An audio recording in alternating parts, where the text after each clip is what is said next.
How the fuck's it going, everyone? Back today with another video, and one that I hadn't really spent a lot of time thinking about before I kind of sat my arse down here to do this video.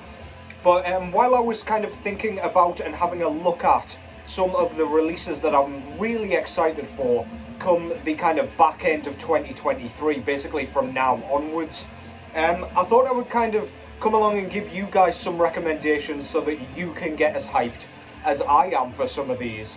Now, there are some bigger releases coming through towards the back end of the year, and I've tried to kind of stay away from those for the most part. However, with a couple of these I will not be cluing yous in.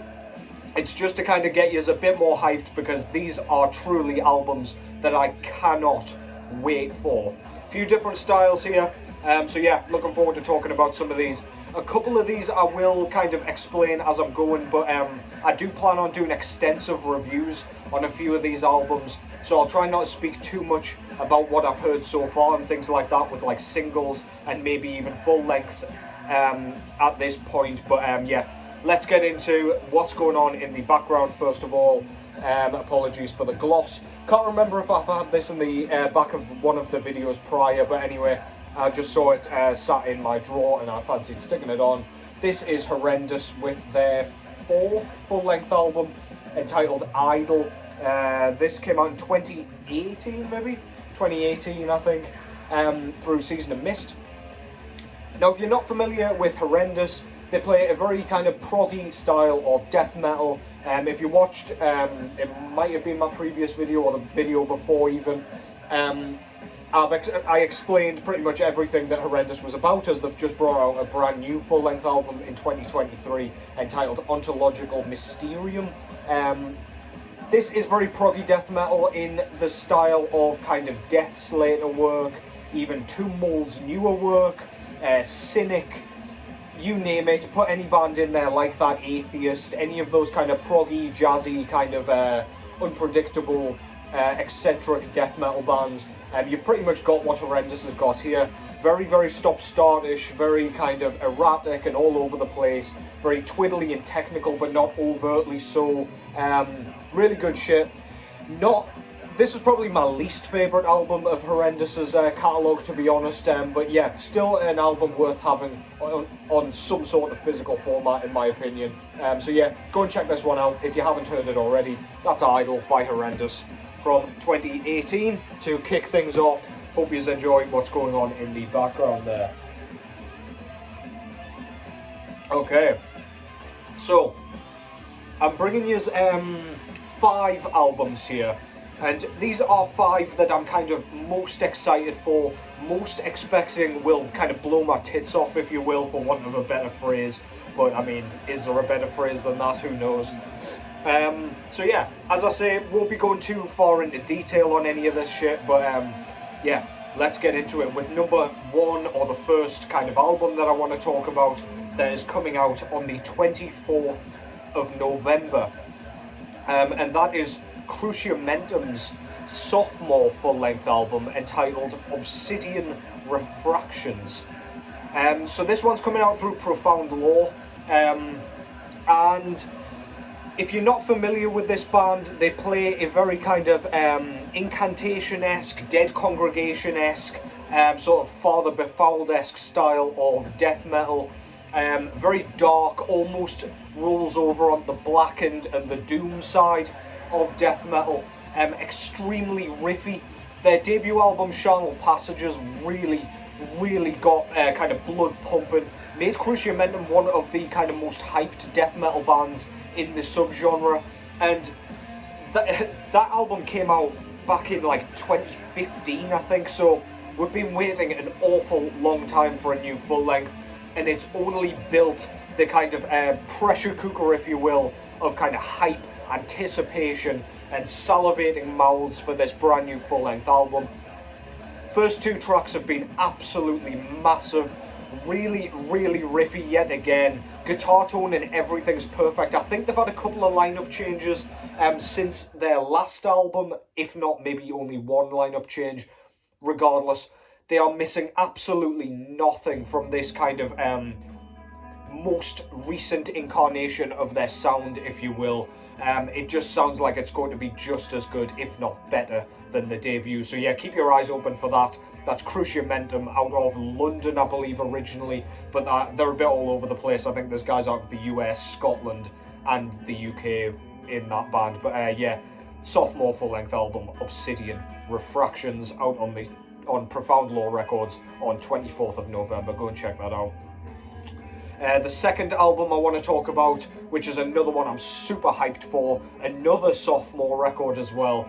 It's the new Kvelgeyst record entitled Blut, Milch und Thränen, which means blood, milk and tears as far as I can tell. This one is going to be put out on the exact same day, 24th of November, this time through Eisenwald Records or Productions, never know which one it is for them, so apologies for that. If you don't know Kvelgeyst, they used to be on Vendetta Records, so they've kind of gone up in the world in terms of kind of how much hype they might get and how much kind of promotion they might get, because Vendetta Records typically stays a little bit under the radar, whereas Eisenwald has bands like Warder, Panzerfaust, Alder, a few kind of bigger, better known bands. Kvelgeyst play a sort of melodic black metal.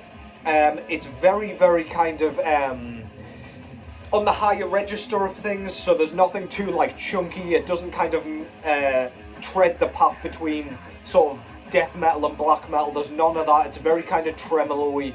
Vocals are completely unhinged and howled, or they were at least on the debut, Alcahest. And yeah, that album just kind of blew me away. It was very atmospheric, yet very, very sort of, I don't know, concentrated hard on kind of catchiness, sticking in your head, making you feel something. It was pretty emotive despite the kind of completely outlandish and completely absurd vocal performance. It was one of those kind of unhinged performances that made the beautiful music seem more kind of malevolent than it actually would without those. So yeah, really high hopes for this new album. I can't wait to hear what they've got coming up. They have kind of clean vocals going on in this new single that they've just brought out. So yeah, could be a bit of a different approach. We have been waiting a fair few years for this one as well. Can't remember exactly when the last one came out, but it was a good few years ago now. So yeah, high hopes for this one. By the way, because of the difficult kind of band and album names coming up, I will whack everything in the description, so if you don't quite catch something with my horrific dialect slash kind of accent here, I do apologise. Speaking really, really, really rusty German with a Geordie accent's not ideal, I do realise, but yeah, that's Kvelgeyst with Blut, Milch und Thränen coming out on Eisenwald on the 24th of November. Please go and check that one out. I can't wait for it. I've only heard the one track so far, and I don't want to listen to it too much because I don't want to burn out a part of the album, if that makes sense, before it's even come out in full. So yeah, I'll be keeping my eyes peeled for that one for sure. Next one that I've got here is one of my most anticipated albums of the year, undoubtedly, Sulphur Aeon's fourth full-length album entitled 7 Crowns and 7 Seals. This one is about to be brought out on Friday the 13th of October. This one's going to be put out through Von Records, as all of their other albums have so far, I believe. I don't think their demo was, though, if I remember correctly. But anyway, if you don't know Sulphur Aeon, they play a kind of blackened death metal, lots of melody, huge sound. It's Lovecraft inspired, so we've got to kind of have music to suit and match the kind of enormous deities and kind of horrendous goings on that the kind of lyrical theme is based around. Sulphur Aeon have brought out 3 new tracks for this new album. We've been waiting a good few years again for this one. I think we've been waiting around 5 years for this album, so anticipation's high. The new single has really kind of taken me aback a bit. When I was in the car listening to it, I turned to Jess, not that she would know at all because she doesn't give a shit, but I was like, is that the guitarist of Chapel of Disease playing on that thing? Because you could hear some like you know, his like funky guitar tone. Sounds almost kind of bluesy a little bit. And I just wondered if they'd like nailed his sort of, I don't know, his distortion and effects to make it sound exactly like that. But no, turns out track 6 has been written entirely by the guy out of Chapel of Disease. I'm sorry, I can't remember his name. I believe it starts with an L. Do with that what you will. But yeah, really, really tasty. The drums sound like they're going to be absolutely foundation crumbling. The double kicks sound absolutely massive on these new tracks, so I can't wait to hear what's going on. The production, it's a little bit muddier, which I quite like. It's a little bit more on the blackened side, it seems. So yeah, really curious to hear what's going on. Vocals are as unhinged as ever. He's got one of the best death growls in kind of modern death metal. He always kind of draws out his syllables with like really, really like unstable retches, which is just glorious. The lyrical theme seems to be getting a little bit stale. I've heard a few things in there that kind of, I don't know, they may be repeating themselves, or maybe I'm just a little bit burnt out on their lyrical content. But like, they're still jammed together as though they are actual kind of H.P. Lovecraft stories. They're written in a very, very kind of similar way to how he used to write, which I absolutely love. Yeah, none of the efficacy has kind of been lost through that, but I don't know, perhaps I wasn't in the mood or something, and anyway, yeah, sounds slightly different, drums are massive, some really nice kind of emotive atmospheric passages on that brand new track. I believe it was the title track actually, 7 Crowns and 7 Seals, but yeah, keep your ears open for that kind of little bit of guitar work that sounds exactly like Chapel of Disease's kind of funky lead work, which is absolutely beautiful, really unique, really kind of recognisable. As I say, I didn't have a clue that guy was involved, and it just kind of burst into my head as soon as I heard it. So yeah, anyway, this album's going to be absolutely fantastic. Keep your eyes peeled. It's coming out on Friday, the 13th of October. That's Sulphur Aeon on Van Records with their 4th full-length album, 7 Crowns and 7 Seals. One of my most anticipated albums of the rest of the year. The 4th album that I would like to talk about here is an album coming out through Everlasting Spew Records, a label that is killing it at the minute. I believe that label's out of Italy, if I'm not mistaken. And not too long ago, probably a week or two back, they announced the brand new 3rd full-length album from Convocation, entitled No Dawn for the Caliginous. I believe that's correct. I've got them written down here if you're wondering why I keep looking downwards. But yeah, Convocation, if you're not familiar, are a kind of funeral doom / funeral death doom, I guess, band. They play very kind of sluggish funeral doom for the most part. It's very atmospheric, lots of twinkling leads. If you like things like Disembowelment, that almost walks that funeral doom line as well, Evoken as well, then yeah, you will really dig this. Absolutely loved their last album. I believe it was called Ashes Coalesce, if I remember that correctly, and it was just an absolute mental journey. So kind of thought-provoking and emotive, and kind of, I don't know, just made you think, man. Absolutely beautiful stuff. The songwriting's immense. The album didn't go on for too long. It wasn't like a hour and a half funeral doom album. Instead, it went around the kind of 40-minute mark.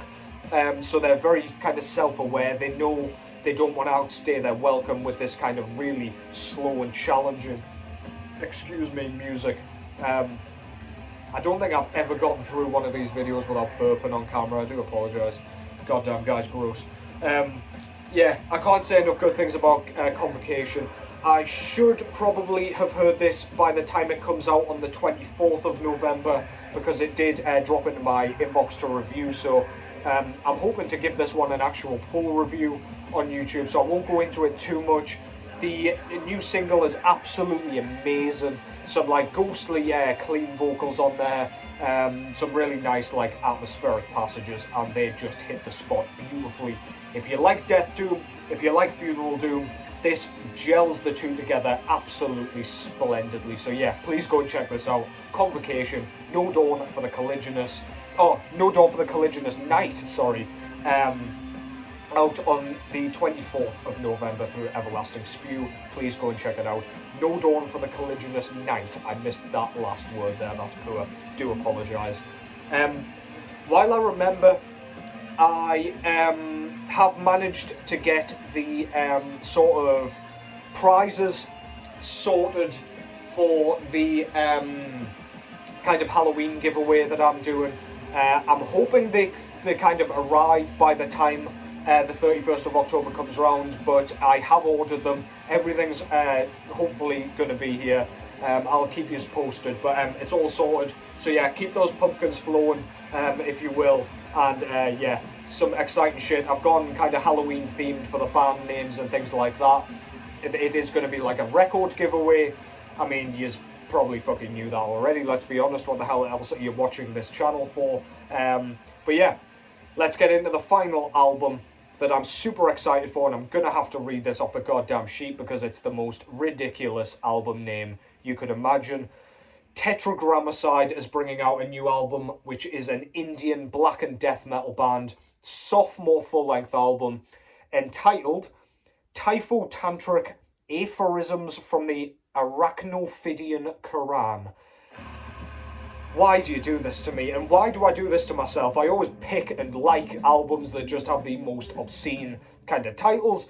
Anyway, sophomore full-length album, really kind of claustrophobic, challenging, suffocating, kind of, I don't know, black and death metal with some really weird kind of lead guitar sounds going on. It's very kind of twangy and really unique. It's got a dissonant kind of feel to it, with just utter chaos going on in the form of like frantic rhythm strumming, crazy bass work, blasting drums.